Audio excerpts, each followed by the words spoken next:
నమస్కారం NXTG news కి స్వాగతం. ముందుగా ముఖ్యాంశాలు. హిందువులపై అఘాయిత్యాలు ఆపాలి, ఇస్కాన్ ప్రచారకులు కృష్ణదాసును విడుదల చేయాలి డిమాండ్ చేసిన పవన్ కళ్యాణ్. పార్టీలో కష్టపడ్డ వారికి సముచిత గౌరవం, టీడీపీతోనే ఇది సాధ్యం. ఆడంబరంగా డేగల ప్రభాకర్ ఆత్మీయ సమావేశం.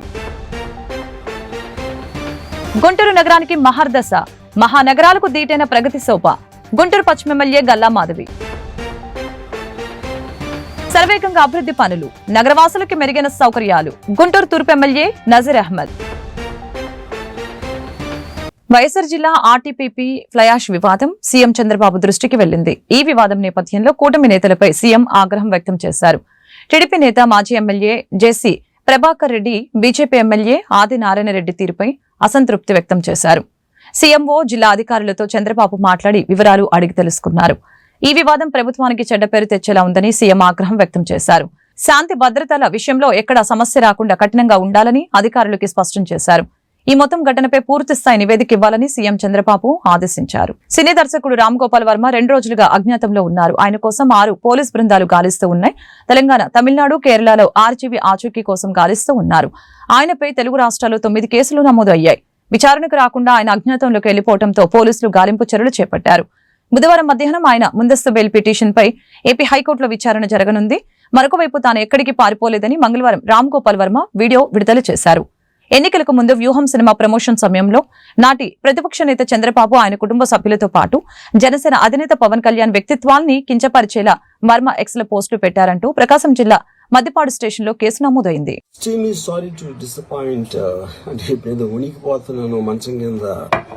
నేడుస్తున్నాను అని అందరూ వాటెవర్ ద మీడియా స్పెక్యులేటింగ్, వాళ్ళందరికీ చిన్న డిసప్పాయింట్మెంట్ గా ఉండొచ్చు వీడియో.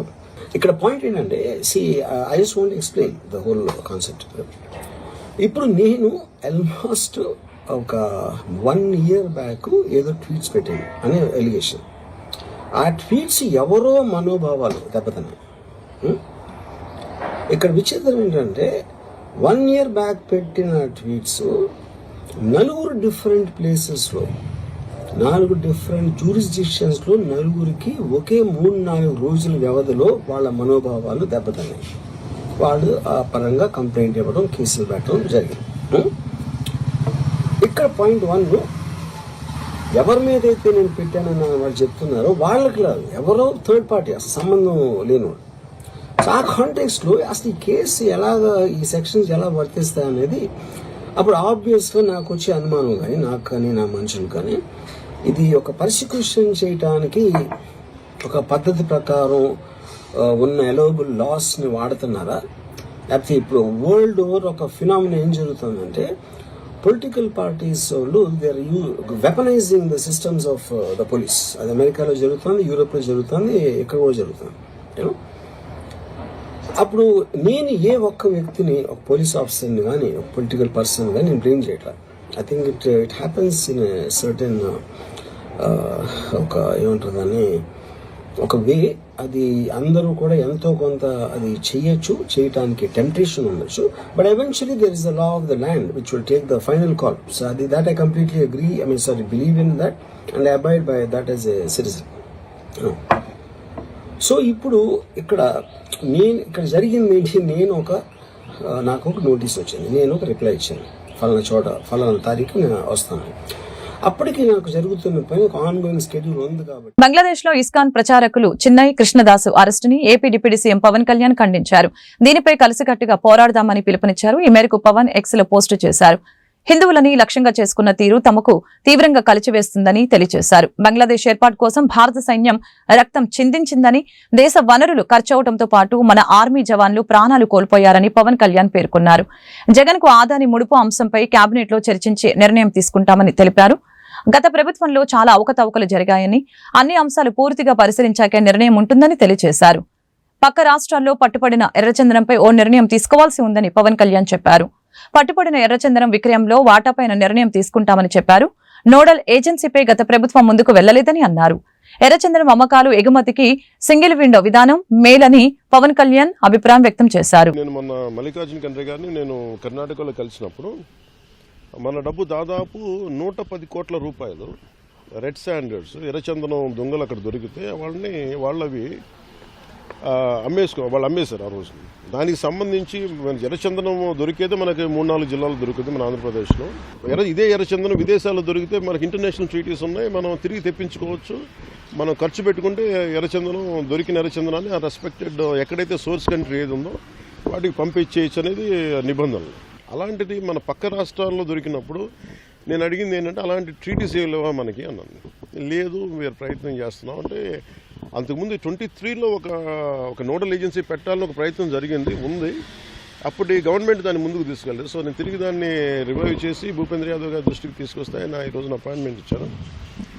మేము అడిగింది ఏంటంటే ఒక నోడల్ ఏజెన్సీ ఉంది, దానికి ఎక్కడైతే ఎర్రచందనం దొరుకుద్దో ఏ రాజ్యాలు, ఆంధ్రప్రదేశ్ సోర్స్ అది ఎర్రచందనం, ఇక్కడ దొరికిన ఎర్రచందనం లేదంటే ఉదాహరణకి కర్ణాటకలో మనకి శ్రీగంధం చెట్లు దొరికినా కానీ ఎక్కడైతే ఆ పక్క రాష్ట్రాల్లో పట్టుబడతాయో ఆ పట్టుబడిన చోట తిరిగి వాళ్ళకి చేరవేసేలాగా, లేదంటే అమ్మేస్తే వచ్చిన రెవెన్యూని ఒక 60-40 నిష్పత్తి అలాంటిది నిబంధన చేయమని రిక్వెస్ట్ చేస్తారు. ఉన్నటువంటి విద్యుత్ ఒప్పందాలపైన రాష్ట్ర ప్రభుత్వం ఏ వైఖరి తీసుకోబోతుంది, వాటిని రద్దు చేయబోతున్నట్లుగా కేంద్రాన్ని దర్యాప్తు జరిపించాలని కోరబోతున్నట్టుగా వార్తలు వస్తున్నాయి. ఇది ఒక్కసారి మేము కేబినెట్ మీటింగ్లో కూర్చొని గౌరవ ముఖ్యమంత్రి శ్రీ చంద్రబాబు నాయుడు గారు ఆధ్వర్యంలో దీన్ని ఎలా ముందుకు తీసుకెళ్ళాలి. ఎందుకంటే మేము 7 పేపర్స్ చేసినప్పుడు జనరల్గా ఒక ప్రెస్ మీట్లో చెప్పలేదు. దానికి చాలా ఎక్సర్సైజ్ చేసాం, చాలా లోతుగా అధ్యయనం జరిపిన తర్వాత కానీ మాట్లాడలేదు. ఒకటి ఖచ్చితంగా గత ప్రభుత్వం చాలా అవకతవకలు జరిగినాయి, అది దాంట్లో భాగమా లేదా అనేది చూడాలి. 2 దీన్ని ఇంటర్నేషనల్ కాన్స్పిరసీతో ఒక యాంగిల్ ఉందా, సో మల్టిపుల్ యాంగిల్లో చూసేందుకు దీన్ని కొంచెం కాషస్గా ఉండాలి. దీనికి చాలా మరింత లోతుగా అధ్యయనం చేసిన తర్వాత మీద మాట్లాడాల్సిన అవసరం ఉంది. మనందరం ఖండించాలి కదండి. ఎక్కడో పాలస్తీనాలో గొడవ జరిగితే మొత్తం హైదరాబాద్ ఓల్డ్ సిటీ నుంచి ప్రతి చోట అందరూ లేచి మాట్లాడతారు. అలాంటిది మన పక్క దేశమైన మన నేబరింగ్ కంట్రీ బంగ్లాదేశ్లో హిందువుల మీద ఊచకోత జరుగుతూ ఉంటే, దాడులు జరుగుతూ ఉంటే బేసిక్గా భారతదేశం సమాజంలో స్పందించదు. అది నాకు చాలా ఆవేదన కలిగిస్తుంది.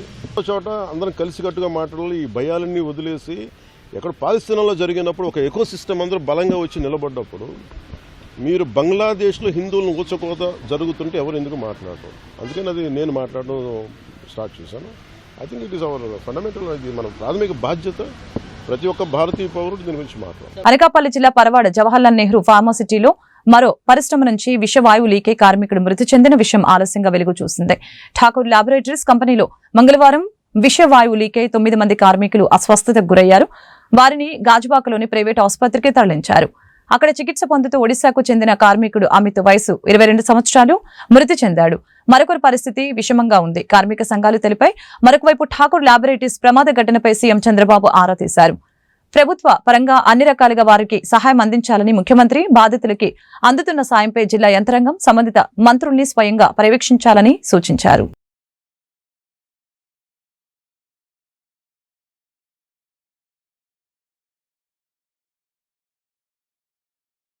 ప్రమాదం రాత్రి జరిగితే ఆ విషయాన్ని కార్మికులకి హాస్పిటల్కి తరలించడంలో కూడా తెల్లవారు 6 గంటల వరకు కూడా తరలించలేదు. 6 గంటలకి హాస్పిటల్కి తరలించేసరికి ఒక కార్మికుడు మృతి చెందాడు. భద్రతా ప్రమాణాలు గాలికి వదిలేస్తున్నటువంటి యాజమాన్యాల వల్ల కార్మికుల యొక్క ప్రాణాలు గాలిలో కలిసిపోతున్నాయి. అందుకని ఇట్లాంటి వాటి మీద సమగ్రమైన విచారణ చేసి యాజమాన్యాల మీద చర్యలు తీసుకోవాలి. మరోవైపు చనిపోయినటువంటి కార్మికుడి కుటుంబానికి ₹1 కోటి నష్టపరిహారం చెల్లించాలి. అలాగే మిగతా కార్మికులకి 8 మందికి కూడా హస్తస్థకు గురైనటువంటి వాళ్ళు మెరుగైన వైద్య సేవలు అందించాలని pharma city staff and workers union CITU demand చేస్తుంది. అక్రమంగా తరలిస్తున్న అత్యంత ప్రమాదకరమైన బల్లుల్ని విశాఖ విమానాశ్రయంలో కస్టమ్స్ డిఆర్ఈ అధికారులు పట్టుకున్నారు. నీలిరంగు నాలుక కలిగిన బల్లులు 3 వెస్టర్న్ బల్లు 3ంటిని స్వాధీనం చేసుకున్నారు. థాయిలాండ్ నుంచి భారత్కు అక్రమంగా వీటిని తీసుకువస్తున్నట్లు అధికారులు గుర్తించారు. డిఆర్ఈ, అటవీశాఖ అధికారులు సంయుక్తంగా నిర్వహించిన సోదాల్లో వీటిని గుర్తించారు. స్వాధీనం చేసుకున్న బల్లుల్ని డిఆర్ఈ అధికారులు ఎయిర్పోర్టు పోలీసులకు అప్పగించారు. దేశ ప్రధాని నరేంద్ర మోదీతో AP deputy CM Pawan Kalyan భేటీ అయ్యారు. పార్లమెంటు భవనంలోని ప్రధానమంత్రి కార్యాలయంలో ఆయన సమావేశమయ్యారు. జలజీవన్ మిషన్ అమల్లో రాష్ట్రానికి రావాల్సిన నిధులు, ఆ పథకం కాల పరిమితిని పొడిగించాల్సిన అంశాలపై మోదీతో చర్చించారు. అంతకుముందు కేంద్ర మంత్రి భూపేందర్ యాదవ్ ని పవన్ కళ్యాణ్ కలిశారు. ఉప ముఖ్యమంత్రిగా బాధ్యతలు చేపట్టిన తర్వాత ఢిల్లీలో ప్రధాని ఇంతమంది కేంద్ర మంత్రులతో ఆయన భేటీ కావడం ఇదే తొలిసారి. మరోవైపు పవన్ కళ్యాణ్ ని బీజేపీ ఏపీ అధ్యక్షురాలు పురంధేశ్వరి, ఎంపీలు లావు శ్రీకృష్ణదేవరాయలు, మాగుంట శ్రీనివాసులు రెడ్డి కలిశారు. Andhra Pradesh industries development corporation chairman గా బాధ్యతలు చేపట్టిన డేగల ప్రభాకర్ కి గుంటూరు నగరం సిద్ధార్థ గార్డెన్స్ లో బుధవారం ఆత్మీయ అభినందన సభ జరిగింది. ఈ సభకు ముఖ్య అతిథులుగా టీడీపీ ప్రజా ప్రతినిధులు హాజరయ్యారు. ఈ సందర్భంగా బీసీ సంక్షేమ మంత్రి సవిత మాట్లాడారు. రాష్ట్ర ముఖ్యమంత్రి నారా చంద్రబాబు నాయుడు సారథ్యంలో పారిశ్రామిక అభివృద్ధి బ్రహ్మాండంగా కొనసాగుతుందని తెలిపారు. అలాగే మాజీ మంత్రులు చిలకలూరిపేట ఎమ్మెల్యే ప్రతిపాడు పుల్లారావు, వేమూరు ఎమ్మెల్యే నక్కా ఆనందబాబు మాట్లాడుతూ డేగల ప్రభాకర్ ఆధ్వర్యంలో ఆంధ్రప్రదేశ్ ఇండస్ట్రీస్ డెవలప్మెంట్ కార్పొరేషన్ అభివృద్ధి సాధించాలని ఆకాంక్షించారు. పార్టీ కష్టకాలంలో ఉన్నప్పుడు డేగల ప్రభాకర్ అన్ని విధాలుగా సహకారం అందించారని గుర్తు చేశారు. గుంటూరులో టీడీపీ విజయానికి ఆయన కృషి చేశారని చెప్పారు. కార్యక్రమంలో గుంటూరు పశ్చిమ తూర్పు ఎమ్మెల్యేలు గల్లామాధవి, మహమ్మద్ నజర్ అహ్మద్, మాచల్ ఎమ్మెల్యే జూలకంటి బ్రహ్మారెడ్డి తదితరులు పాల్గొన్నారు.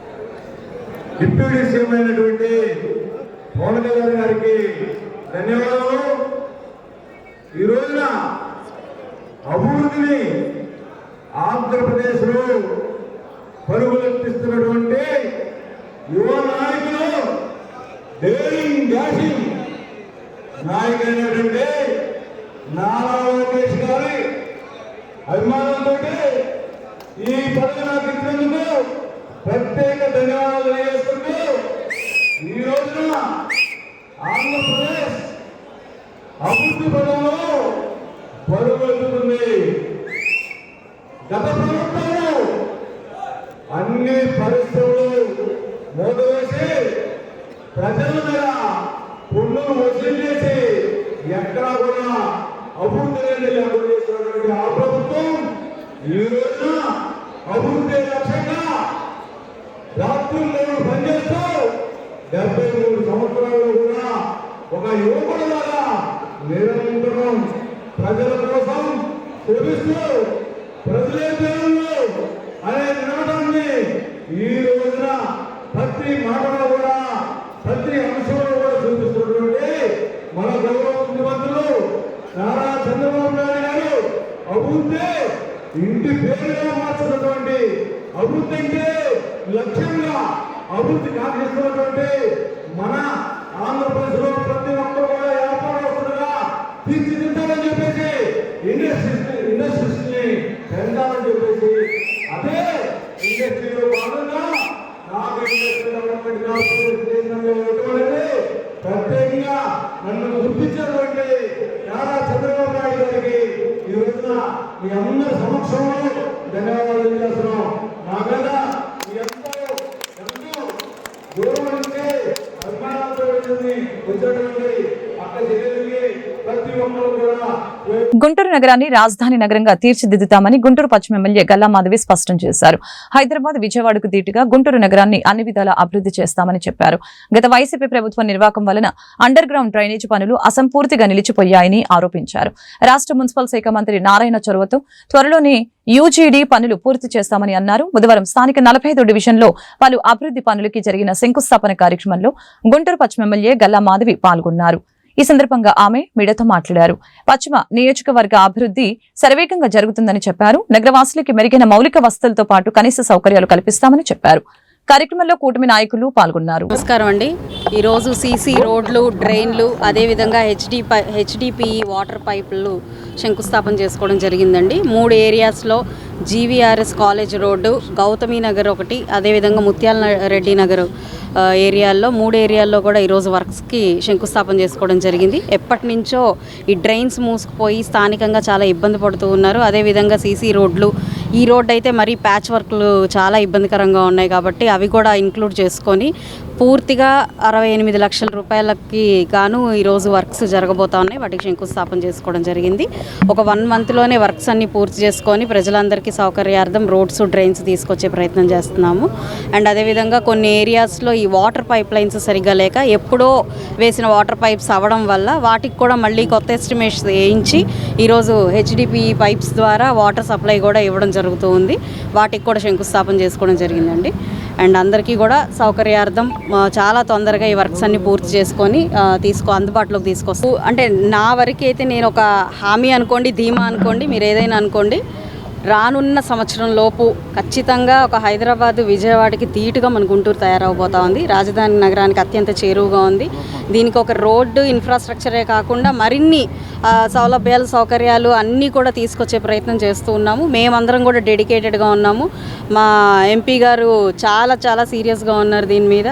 సో అందరం కృషి చేసి ఎట్టి పరిస్థితిలో గుంటూరు నగరానికి ఒక వైభవాన్ని మాత్రం ఎట్టి పరిస్థితిలో మా హయాంలో తీసుకొచ్చి తీరుతామని మాత్రం చెప్తున్నాను. వైసీపీ పాలనలో గుంటూరు నగర అభివృద్ధి పడకేసిందని గుంటూరు తూర్పు ఎమ్మెల్యే మహమ్మద్ నజీర్ అహ్మద్ ఆరోపించారు. కూటమి ప్రభుత్వ పాలనలో గుంటూరు ప్రగతి పరుగులు తీస్తుందని చెప్పారు. ఈ 5 నెలల కాలంలో 5 కోట్ల రూపాయల అభివృద్ధి పనులు గుంటూరు తూర్పు నియోజకవర్గంలో జరిగాయని పేర్కొన్నారు. రాజావారి తోటలో 10 లక్షల రూపాయలతో శారదా కాలనీలో 75 లక్షల రూపాయలతో చేపట్టిన అభివృద్ధి పనులకి ఎమ్మెల్యే శంకుస్థాపన చేశారు. ఈ మేరకు ఎమ్మెల్యే నజీర్ అహ్మద్ మీడియాతో మాట్లాడారు. తూర్పు నియోజకవర్గంలో మెరుగైన మౌలిక వసతులతో పాటు కనీస సౌకర్యాలు కల్పిస్తామని చెప్పారు.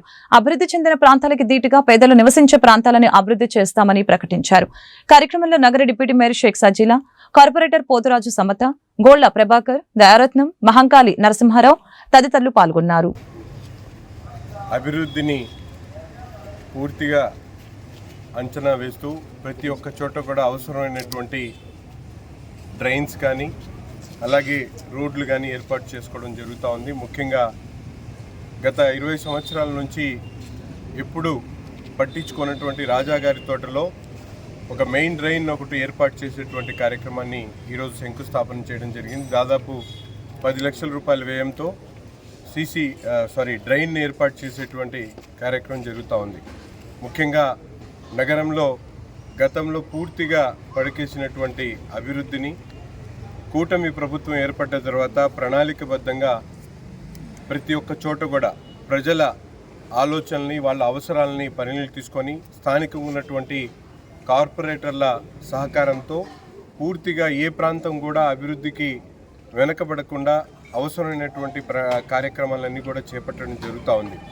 గత 5 నెలల నుంచి దాదాపు 8 కోట్ల రూపాయల అభివృద్ధి కార్యక్రమాలని గుంటూరు తూర్పు నియోజకవర్గంలో చేపట్టడం జరిగింది. రాబోయేటువంటి రోజుల్లో ప్రధాన డ్రైన్లతో పాటు సీసీ రోడ్లు అవసరమైనటువంటి ప్రతి ఒక్క కార్యక్రమాన్ని నిన్న మీరు చూశారు. డొంక రోడ్డు 3 వంతెనలు దాదాపు 15 సంవత్సరాల నుంచి నీళ్లు ఆగేటువంటి పరిస్థితి, అటు నుంచి చుక్క నీరు పడినా కూడా పూర్తిగా బురదమయ్యేటువంటి పరిస్థితుల నుంచి రాబోయేటువంటి 2-3 నెలల్లో ఆ ప్రాంతం పూర్తిగా అభివృద్ధి చెంది ఎక్కడ కూడా ఒక చుక్క నీరు ఆకుండా అటు నుంచి ప్రయాణం చేసేటువంటి ప్రతి ఒక్కరికి కూడా సౌకర్యం కలిగించేటువంటి విధంగా ప్రణాళికబద్ధంగా ముందుకు సాగుతూ ఉన్నాం. తప్పకుండా గుంటూరు నగర ప్రజలు ఎక్కడ ఎటువంటి సమస్యలు ఉన్నా తప్పకుండా కూటమి నాయకులకు కానీ కార్పొరేటర్లకు కానీ దృష్టికి తీసుకొని వచ్చి తమ సమస్యలను పరిష్కరించవలసిందిగా ప్రతి ఒక్కరిని కూడా కోరుకుంటారు. బడుగు బలహీన వర్గాలు నివసించేటువంటి శారదా కాలనీ ప్రాంతంలో ముఖ్యంగా రెక్కాడితే డొక్కాడనటువంటి కుటుంబాలు నివసించేటువంటి మార్జిన్ ప్రాంతంలో గతంలో ఎవ్వరు కూడా పట్టించుకున్నటువంటి పరిస్థితులు, గత ప్రభుత్వంలో అక్కడ మంచినీళ్లు కలుషితమై ఒక మహిళ ప్రాణాలు పోయినటువంటి పరిస్థితులు. అటువంటి ప్రాంతంలో పూర్తిగా డ్రైన్లతో పాటు మంచినీటి పైప్ లైన్ కూడా ఏర్పాటు చేసేటువంటి కార్యక్రమాన్ని తీసుకోవడం జరిగింది. దాదాపు 75 లక్షల రూపాయల వ్యయంతో ఆ ప్రాంతంలో డ్రైన్స్తో పాటు మంచినీటి పైప్ లైన్ కనెక్షన్స్ను కూడా ఇవ్వడం జరుగుతూ ఉంది. పూర్తిగా ఎక్కడైతే పేదలు నివసిస్తారో అటువంటి చోట్ల అన్ని చోట్ల కూడా వాళ్ళందరికీ కావాల్సినటువంటి మౌలిక వసతులు కల్పించడమే ప్రధాన ధ్యేయంగా ఈరోజు అభివృద్ధి ప్రణాళికలను సిద్ధం చేయడం జరుగుతూ ఉంది. గతంలో ఎప్పుడు జరగనటువంటి విధంగా పేద మధ్య తరగతి నివసించేటువంటి ప్రతి ఒక్క ప్రాంతాన్ని కూడా నగరంలో అభివృద్ధి చెందినటువంటి ప్రాంతాలకు దీటుగా తయారు చేసేటువంటి కార్యక్రమాన్ని ఈరోజు తీసుకోవడం జరుగుతూ ఉంది. తప్పకుండా రాబోయేటువంటి రోజుల్లో శారదా కాలనీ కానీ ప్రగతి నగర్ కానీ ఆ ప్రాంతాల్లో అవసరమైనటువంటి ప్రతి ఒక్క మౌలిక వసతులను కూడా కార్పొరేషన్ అధికారులు అలాగే స్థానికంగా ఉన్నటువంటి కూటమి నాయకత్వంలో పెద్ద ఎత్తున ఈ కార్యక్రమాలన్నీ కూడా నిర్వహించడం జరుగుతుంది. ప్రతి ఒక్కరూ విధిగా ఓటు హక్కు కలిగి ఉండాలని గుంటూరు నగర కమిషనర్ పులి శ్రీనివాసులు పిలుపునిచ్చారు. 18 ఏళ్లు నిండిన వారు ఓటరుగా నమోదు కావాలని చెప్పారు. బుధవారం కేంద్ర ఎన్నికల సంఘం ఆదేశాల మేరకు జిల్లా ఎన్నికల అధికారి సూచనలతో స్థానిక ప్రభుత్వ మహిళా కళాశాలలో విద్యార్థినులకి ఓటు హక్కుపై అవగాహన కార్యక్రమాన్ని నిర్వహించారు. ఈ సందర్భంగా కమిషనర్ మాట్లాడారు. కేంద్ర ఎన్నికల సంఘం మార్గదర్శకాల మేరకు 18 ఏళ్లు నిండిన ప్రతి ఒక్కరూ ఓటు హక్కు కలిగి ఉండాలని చెప్పారు. ఓటు హక్కు ద్వారా తమకు నచ్చిన సమర్థవంతమైన నాయకత్వాన్ని ఎన్నుకునే వీలుంటుందని చెప్పారు. ప్రజాస్వామ్యంలో ఓటు చాలా కీలకమని అన్నారు. కార్యక్రమంలో గుంటూరు పశ్చిమ నియోజకవర్గ AERO deputy commissioner CHS Srinivas, sweep nodal అధికారి దుర్గాబాయి, స్కూల్ ఎడ్యుకేషన్ ఏడీ నిర్మల రాణి, కళాశాల ప్రిన్సిపల్ డాక్టర్ జ్యోత్స్న కుమారి పాల్గొన్నారు. మరి ఫస్ట్ స్టెప్ అంటే ఎన్రోల్మెంట్. ఈ ఎన్రోల్మెంట్ జరిగితే మీకు అన్నీ సాధ్యమవుతాయి. కాబట్టి అందరూ కూడా ప్రతి ఒక్కరూ ఓటర్గా నమోదు చేసుకోవడం, మీరు చేసుకోవడమే కాకుండా మీ ఫ్రెండ్స్ ఎవరైనా, మీ బంధువులు, మీ ఫ్రెండ్స్, నైబర్స్, వీళ్ళు ఇప్పటి వరకు ఎవరికైనా ఓటర్గా లేకపోతే వాళ్ళని కూడా మీరు ఫోన్ ద్వారానో పర్సనల్గా కలిసినప్పుడు చెప్పుకోవడం చేసి వాళ్ళని కూడా ఎన్రోల్ చేయించాలి. అయితే మీరు అడగొచ్చు, రేపైనా లాస్ట్ డేట్ పెట్టుకోకూడదు. అలా ఏం లేదు. మీరు ఎప్పుడైనా సంవత్సరంలో 365 రోజులు మీరు అప్లికేషన్ ఇవ్వచ్చు, లేకపోతే ఆన్లైన్లో చేసుకోవచ్చు. రేపు లాస్ట్ డేట్ ఎందుకంటే మనకి ఇప్పుడు స్పెషల్ సమ్మరీ రివిజన్ అని ఇయర్లీ వన్స్ జరుగుతుంది. అది ప్రతి సంవత్సరం నవంబర్ అంటే అక్టోబర్లో దానికి సంబంధించిన ప్రాసెస్ స్టార్ట్ అయ్యి నవంబరు డిసెంబర్లో ఈ 3 నెలలు ఈ ప్రాసెస్ నడుస్తుంది. నడిచిన తర్వాత ఓటర్ లిస్ట్ అప్డేట్ చేస్తారు. 1/1/2000 అంటే 1/1 అంటే జనవరి 1st తేదీని ఒక కట్ ఆఫ్ డేట్గా తీసుకొని ఎవ్రీ ఇయర్ ఆ డేట్ ప్రకారం ఓటర్ లిస్ట్ అప్డేట్ అవుతుంది. అప్పటికి ఎవరైనా ఓటర్ లిస్టులో ఉన్న వాళ్ళు చనిపోతే వాళ్ళని తీసేయటం, లేకపోతే ఈరోజు ఇక్కడ ఉన్నారు వాళ్ళు అక్కడి నుంచి ట్రాన్స్ఫర్ అయిపోయి ఉంటారు, వాళ్ళని తీసేయటం, లేకపోతే ఏమైనా పేర్లు ఏమైనా మిస్టేక్స్ ఉన్నా, డోర్ నెంబర్స్, తండ్రి పేరు, భర్త పేరు, ఇట్లా ఏమైనా జెండరు ఇవేమైనా మిస్టేక్స్ ఉన్నా వాటిని కూడా కరెక్ట్ చేసుకోవడం, అంటే కొత్త ఓటర్స్ని చేర్చుకోవడం, ఇవన్నీ జరిగిన తర్వాత మనకి ఇప్పుడు ఎలక్షన్ కమిషన్ ఆఫ్ ఇండియా ఇచ్చిన షెడ్యూల్ ప్రకారం మనకి 6వ తేదీ జనవరి 6వ తేదీ ఫైనల్ పబ్లికేషన్ ఉంటుంది. వార్తలు ముగించే ముందు ముఖ్యాంశాలు మరొకసారి. హిందువులపై అఘాయిత్యాలు ఆపాలి, ఇస్కాన్ ప్రచారకులు కృష్ణదాసును విడుదల చేయాలి డిమాండ్ చేసిన పవన్ కళ్యాణ్. పార్టీలో కష్టపడ్డ వారికి సముచిత గౌరవం, టీడీపీతోనే ఇది సాధ్యం, ఆడంబరంగా డేగల ప్రభాకర్ ఆత్మీయ సమావేశం. గుంటూరు నగరానికి మహర్దశ, మహానగరాలకు దీటైన ప్రగతి శోభ, గుంటూరు పశ్చిమ ఎమ్మెల్యే గల్లా మాధవి. శరవేగంగా అభివృద్ధి పనులు, నగరవాసులకి మెరుగైన సౌకర్యాలు, గుంటూరు తూర్పు ఎమ్మెల్యే నజీర్ అహ్మద్. ఈ వార్తలు ఇంతటితో సమాప్తం. మరొక బులెటిన్ మళ్ళీ కలుద్దాం. నమస్కారం.